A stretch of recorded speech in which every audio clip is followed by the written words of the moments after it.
Hello, good morning. আমি ভানুশ্রী। এই শীতের দিনে সকাল সকাল যেন ঘুম ভাঙতেই চায় না। তো যাই হোক, সকালবেলা ঘুম থেকে উঠে বিছানাটাকে গুছিয়ে ব্রাশ করে নিয়ে কালকের কতগুলো কাপড় ছিল সেগুলোকে ওখানে ভাঁজ করে আমি রেখে দিলাম। আর এই ফুলটার নাম কি তোমরা কেউ জানো? জানলে আমাকে বলবে।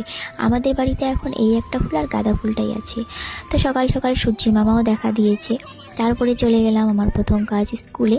আর স্কুল থেকে এসে এখন যাচ্ছি পড়াতে, প্রতিদিনের মতো আমার একই কাজ।